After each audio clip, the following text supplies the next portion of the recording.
animation effects. Last time discussed about the how to create slide animation and slide animation effects on our slides. Today discuss next topic custom animation. Custom animations, as the names these are custom animations, gives you full control of all your animation effects. क्योंकि जितने भी हमने इसमें effects का use किया है वो सारे effects को custom animation के अकॉर्डिंग उनको कंट्रोल किया जाता है. These are the 6 steps in adding the custom animation. और इसमें कुछ steps होते हैं जिसकी हेल्प से हम उस custom animation effect का यूज करते हैं. First of all, make sure the slide to which you want to add animations display normal view. First of all, आपका जो ऑप्शन है उसमें नॉर्मल व्यू पर जो भी बनाया गया है नॉर्मल व्यू के द्वारा normal view is the default view. So the presentations make sure the slide पे नॉर्मल व्यूज में है कि नहीं है. सेकेंड, क्लिक स्लाइड शो और उसके बाद हम क्या करते हैं सेकेंड स्टेप में आता है click to slide show. Slide show जो ऑप्शन है उस पर क्लिक करेंगे और after click menu bar at the top of the screen menu bar में टॉप ऑफ द स्क्रीन पर मेनू बार ऑप्शंस इसी में स्लाइड शो ऑप्शन होता है. उस स्लाइड से ऑप्शन में क्लिक करते हैं. क्लिक करने के बाद चूज कस्टम एनिमेशन, क्योंकि स्लाइड शो में इसी में क्या होता है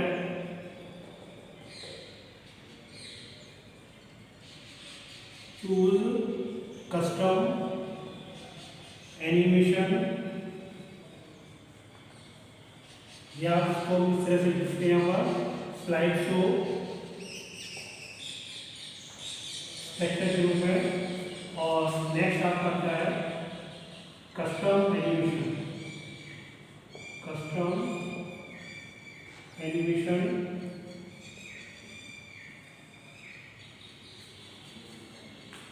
और after choosing the custom animations then drop down to display the custom animation task bar.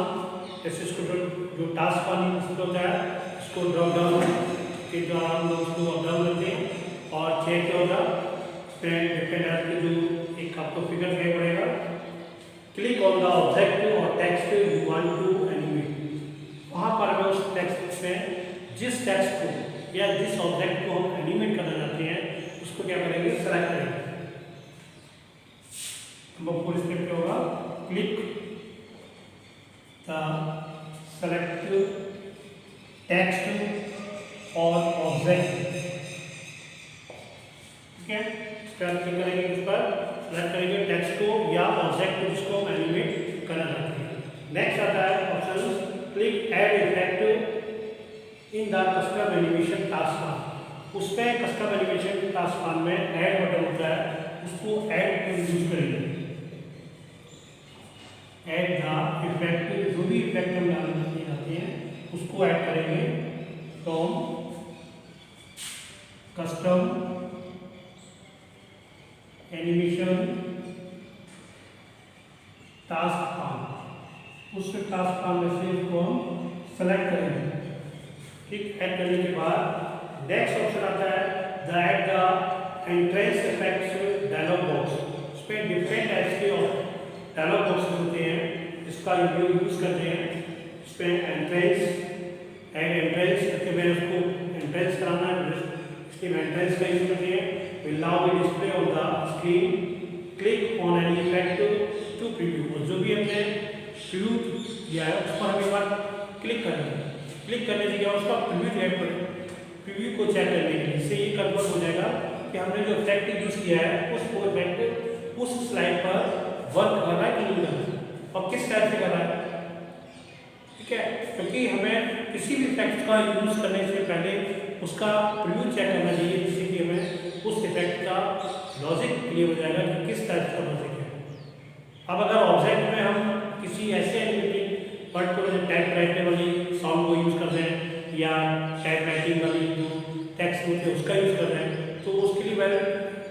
उसका अट्रैक्शन होगा या इंटरेस्टिंग जो हम स्लाइड एनिमेशन बना रहे हैं वो उतना नहीं हो पाएगा। तो हमें ये भी इस चीज़ को भी ध्यान में रखना है। After that once you have the decided when effect to use, ये भी अभी मैंने बोला था कि आपने ये भी हमें डिसाइड करना है कि हमने किस इफेक्ट का यूज और जो इफेक्ट यूज किया है वो राइट है कि नहीं उस टेक्स्ट बॉक्सेस के लिए या ऑब्जेक्ट्स के लिए इमेजेस के लिए। Then click okay to apply to your slide और सारे प्रोसेस क्लियर होने के बाद after that click on okay button. Okay की एवरी टास्क बार पैनल्स में ओके बटन होता है।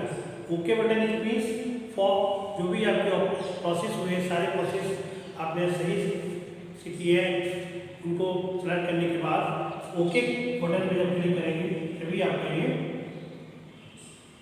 Click on okay button. Last में जब सारी प्रोसेस होने के बाद click on okay button. Then process this process complete. इस टाइप के कस्टम एनिमेशन से रिलेटेड जो भी ऑप्शन थे क्योंकि सारे कंप्लीट जो कस्टम एनिमेशन की उस सारे इफेक्ट्स को बिल्कुल एक्यूरेट होता है। नेक्स्ट ऑप्शन है आपका when the choosing the animation effect stick with the use subtitle and different types of categories such as appears, dissolves, strays, ये आपकी जो भी सबटाइटल्स में या भी इफेक्ट होते हैं वो अलग अलग करके बताया। इससे पहले स्पेशल्स में है, डिसॉल्व्स में है, इनबॉक्स है, आउटबॉक्स है, किस टाइप से इनका यूज होता है। नेक्स्ट आपका ऑप्शन आता है timing, directions, speed, animation, elements. ये एनिमेशंस एलिमेंट्स होते हैं टाइमिंग, डायरेक्शन और स्पीड। इस स्लाइड में हमें टाइमिंग को भी सेट करना होता है और टाइमिंग के साथ जो उसका डायरेक्शन होता है किस डायरेक्शन में उसका स्लाइड्स का यूज़ कर रहे हैं जो भी एनिमेशन इफेक्ट्स हैं या ट्रांजिशन इफेक्ट्स हैं उनका हम किस साइड से कर रहे हैं कैसे यूज़ कर रहे हैं वो। और उसका स्पीड भी इसमें उसके अकॉर्डिंग होनी चाहिए। ऐसा नहीं स्पीड अगर हम फास्ट कर दें फास्ट स्पीड में क्या होगा क्लियर नहीं होगा। स्लो में जहाँ पर हमें स्लो मोशन की आवश्यकता है वहाँ पर स्पीड को स्लो रखेंगे क्योंकि स्पीड के भी ऑप्शंस में स्लो, मीडियम और हाई स्पीड। हाई में क्या बहुत फास्ट हो जाएगा। अगर हमें कोई भी छोटा सा एक वर्ड लिखा हुआ नहीं है तो ज़्यादातर सब लिखा हुआ है और उसको हाई कर दिया तो उसको तो जब प्रेजेंटेशन होगा उसको हम लोग उसको देख भी नहीं पाएंगे क्योंकि स्पीड में आएगा थोड़ा चला जाएगा पूरा क्लियर नहीं हो पाएगा कि क्या लिखा है। तो इसमें उसके अकॉर्डिंग में स्पीड और उनका यूज भी करना होता है। Depending on the animation effects you may need to choose its time, directions and speeds from the animation elements। Custom animation task force में यूज होते हैं टू ओपन द पाम उसी डापल को यूज किया गया जाता है और जो भी स्लाइड्स उसके एनिमेशन इफेक्ट को देखने के बाद। और नॉर्मल व्यू है कि मोस्टली जो भी डिफॉल्ट व्यू होता है नॉर्मल होता है और नॉर्मल व्यूज पे ही सारी स्लाइड का क्रिएशन होता है। नेक्स्ट आता है slide show on the menu bar on the top of the screen.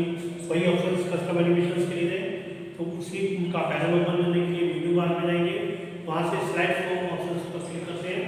Next is custom animation क्योंकि कस्टम एनिमेशन से ही हम टाइमिंग और जो स्पीड्स होती है स्लाइड की स्पीड्स है या उनका डायरेक्शंस है वो सारे उसमें यूज करते हैं।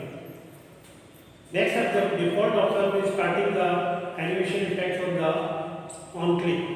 जब जो भी डिफॉल्ट्स में एनिमेशन इफेक्ट होगा उस पर क्लिक करेंगे तो वही होगा। यदि हमको ये चेंज करना चाहते हैं उसको you want to items appear automatically.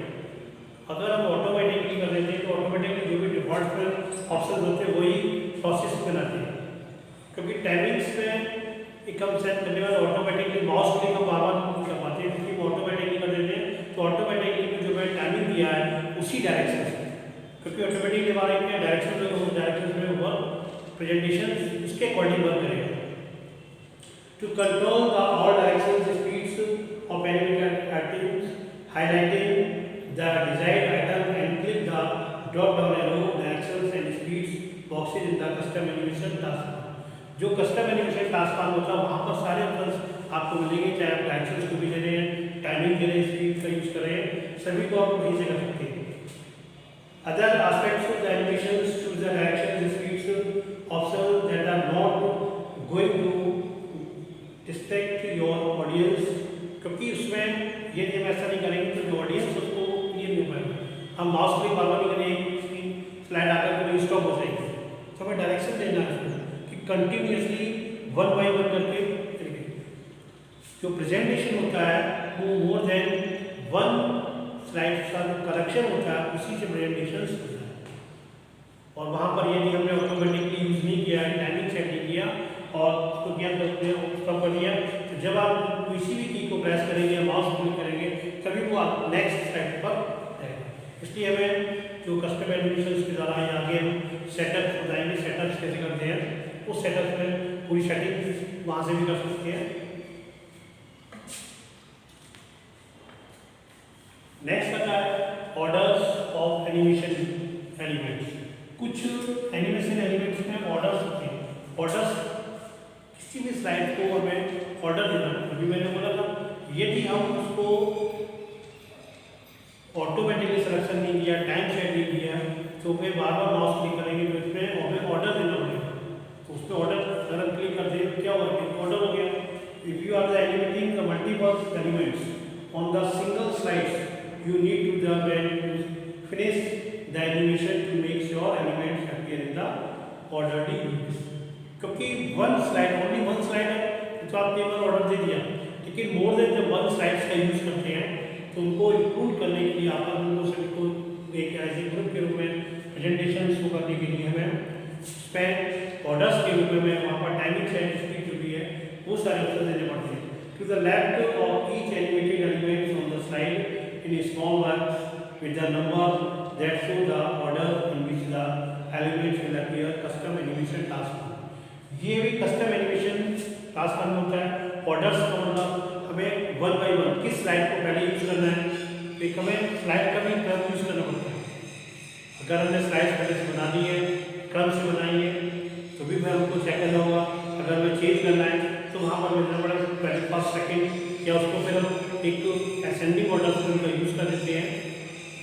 तो ये ऑर्डर इसका यूज़ करें, क्योंकि प्रेजेंटेशन हमेशा असेंडिंग ऑर्डर में डिसेंडिंग ऑर्डर में उनका यूज नहीं करेंगे, असेंडिंग ऑर्डर में यूज़ करना होता है, क्योंकि हर स्टेप के बाद एक नया स्टेप आता है। To change the order your animation, highlight the element in the task bar to move up down this by clicking. यदि हमें उसको चेंज करना है तो हमें सेलेक्ट करना पड़ेगा उस टास्क बार में जाकर के, और वहाँ पर उस एक न्यू ऑर्डर्स में उनका यूज़ करेंगे और किस स्लाइड का यूज़ कब करना है, क्या करना है, चेंज करना है। क्योंकि कभी कभी कुछ स्लाइड में बाद में मॉडिफिकेशन करते हैं तो फिर से उसको हम रिपीट करने के लिए उसको फिर से चेक करते हैं। To view the animation of the slide you working on, click the play buttons on the bottom of the task bar. Task bar के बॉटम पर प्ले बटन होता है, क्योंकि सारी स्लाइड्स प्रीव्यू में एक कर दिया। प्ले से क्या होगा कि एक बार उसको चेक कर लेंगे। प्ले उनका करेंगे जब सारी प्रोसेस कर ली, कस्टम एनिमेशन का यूज भी कर लिया, animation effect, transition effect, ordering का यूज कर लिया, स्पीड को भी सेट कर दिया, टाइमिंग सेट कर दिया। अब हमें क्या करना होगा कि एक बार हम उसको प्ले करके चेक कर लेते हैं कि हमारी जो प्रेजेंटेशन है वो एक सीक्वेंस में है, सारी प्रोसेस है, जो भी हमने उसमें इफेक्ट किए वो सारे इफेक्ट यूज हो रहे हैं। ऐसा नहीं है फर्स्ट इफेक्ट स्लाइड में इफेक्ट यूज करना था वो सेकंड हो गया, सेकंड वाला थर्ड हो गया, थर्ड वाला फर्स्ट हो गया। तो ये सारी तरीके की बात को हम टास्क में बॉटम पर प्ले बटन होता है उस प्ले पर क्लिक करेंगे, वैसे इसकी मिलती है। लेकिन प्ले बटन के बाद कोई भी की प्रेस करना है, यदि हम किसी भी गलती से की प्रेस हो जाती है तो रिटर्न ऑफ द टास्क, फिर आप वापस उसी स्टार्टिंग पोजीशन पर जाएंगे। प्ले के बाद सिर्फ आप उसको एक बार चेक करें।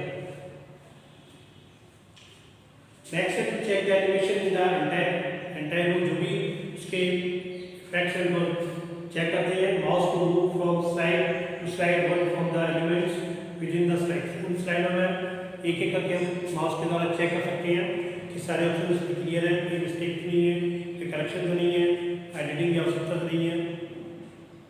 प्रेस एस्केप की और उसके अपने पूरा चेक कर लिया। उसके बाद एस्केप की इस टाइप से 5 की होती है F5, ये आपकी क्या होती है स्लाइड्स को प्ले करने के लिए, शो करने के लिए होती है। और ठीक इसके अपोजिट जो की है ESCP, जिसको एस्केप की होते हैं, ये एस्केप की का यूज होता है return of the starting position, वापस यानी प्ले का यूज कर रहे थे, एस्केप की कैसे करेंगे, वापस आ जाएंगे। आज आपका ये slide presentation animation effects chapter की जो ये टॉपिक्स हैं, ये टॉपिक्स यही कंप्लीट होते हैं। नेक्स्ट हम लोग से आगे के टॉपिक्स जो भी इंपॉर्टेंट टॉपिक्स हैं उनके बारे में डिस्कस करेंगे। Thanks, have a good day.